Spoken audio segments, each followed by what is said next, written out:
Challengers athletic club Udupi ಇವರ ಸಹಭಾಗಿತ್ವದಲ್ಲಿ city education trust, Vidyaratna college of nursing, Podar international school, Udupi runners club ಇವರ ವತಿಯಿಂದ monsoon cross country ಮತ್ತು kids athletic meet ಭಾನುವಾರ ಅಜ್ಜರಕಾಡು ಕ್ರೀಡಾಂಗಣದಲ್ಲಿ ನಡೆಯಿತು.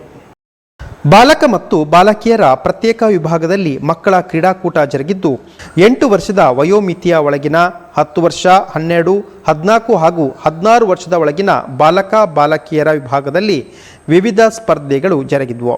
ಓಟದ ಸ್ಪರ್ಧೆ, shot put, standing jump, long jump, javelin ಎಸೆತ ಮುಂತಾದ ಸ್ಪರ್ಧೆಗಳು ಜರುಗಿದ್ದು ನೂರಾರು ಕ್ರೀಡಾಪಟುಗಳು ಉತ್ಸಾಹದಿಂದ ಪಾಲ್ಗೊಂಡರು.